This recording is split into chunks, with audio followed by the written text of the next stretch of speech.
Ini dia laptop gaming 18 inci paling kencang di dunia dengan layar ROG Nebula Display.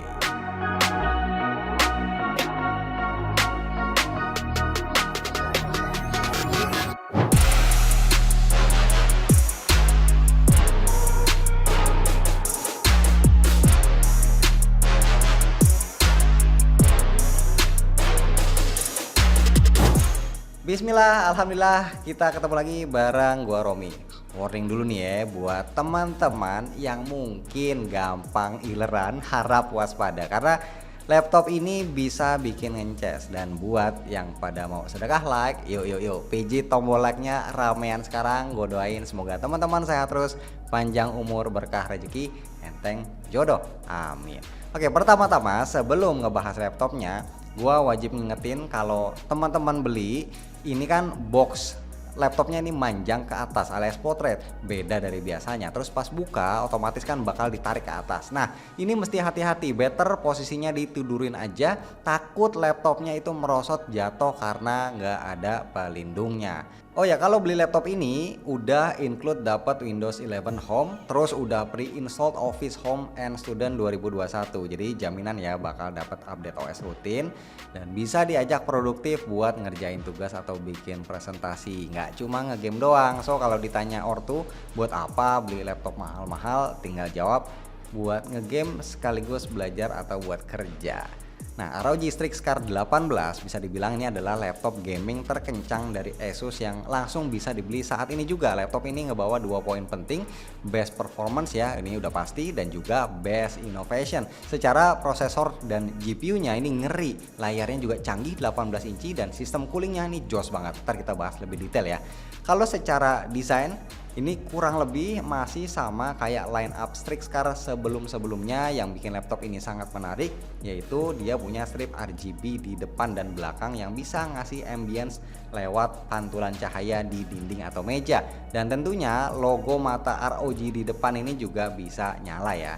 Bagian dalamnya di area sisi atas keyboard ini dibikin agak semi transparan dan ini menjadi area terpanas dari laptop ini. Keyboardnya full size, punya travel distance 2 mm, luar biasa membel, enak banget pas dipencet. Touchpadnya posisinya agak ke kiri, udah support precision touchpad. Ngebuka laptop ini bisa dengan mudah pakai satu tangan, ada lidahnya yang sekaligus jadi housing buat webcam 720p. Dan sudut bentang layarnya nggak terlalu luas ya, cuma segini aja. Asus juga ngasih gimmick di bagian engselnya, ada armor caps yang bisa diganti dengan desain kita sendiri kalau kita punya printer 3D. Dan satu lagi, area sirkulasi di bawah laptop itu dibikin berwarna abu-abu dengan tulisan ROG. Cukup menarik ya, walaupun sebenarnya kedua hal ini sebenarnya nggak terlalu penting-penting amat lah.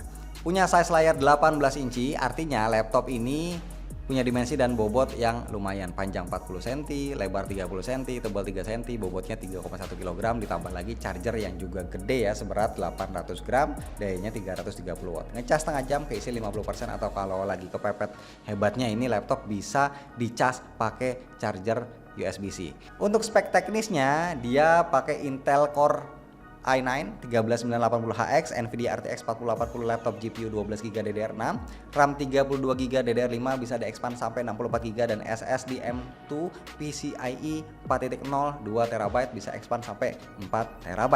Sekarang kita lihat sekencang apa performanya. CPU-nya ini punya 8 performance core dan 16 efficient core serta 32 thread. TDP-nya di 55 watt, di PC Max 10 bisa hasilin skor 7600 poin, Cinebench R23 single core 2100 poin, multicore-nya 29.500 poin. Satu lagi di Geekbench 6 single core 2.800 poin dan multicore 17.000 poin. Lanjut ke 3D Mark Time Spy Extreme, dapat skor 9.100 poin, dan 3D Mark Firestrike Ultra dapat 11.200 poin. Biar lebih afdol, kita gaskan juga ya pakai 4 game yang udah gua install. Pertama, Callisto Protocol, resolusi natif 1600p, grafis ultra, ray tracing on, dapat 66 fps. Masih dengan settingan yang sama, tapi gua pakai FSR quality, sekarang bisa dapat 85 fps. Game kedua Cyberpunk 2077 1600p, grafis ultra, ray tracing ultra, lumayan ngos-ngosan di 40-50 fps, tapi bisa ketolong dengan DLSS quality ngangkat ke 60-70 fps. Di game ini suhu GPU hampir nyentuh 80 derajat Celcius dan TGP-nya juga nyentuh 170 watt. Game ketiga Spider-Man di 1600p, grafis very high, ray tracing very high, bisa dapat 60-70 fps. Kalau scene-nya rame itu bisa drop ke 50-an fps sekali aja. Nah, begitu aktifin DLSS quality, frame rate bisa naik 200% ke 120-130 fps. Game keempat Star Wars Jedi Survivor. FYI ini game yang gak terlalu optimize di PC dan bahkan sering crash, tapi gua berhasil namatin di laptop ini, main di 1600p, grafis epic, ray tracing on, dapat 50-an fps. Kalau kita aktifin FSR quality lumayan bisa up sampai 70-an fps. Nah, dari keempat game super berat AAA barusan bisa disimpulin performa laptop ini galak, bisa ngasih experience yang oke bahkan dengan grafis dan ray tracing tertinggi. Tapi perlu dicatat, selama main game berat, kipasnya ini benar-benar kerja rodi dan lumayan bising. Secara total ada 3 kipas dengan 7 heat pipe di sistem pendinginnya. Hawa panasnya ini disembur dari sisi kiri, sisi kanan, dan sepanjang bagian belakang.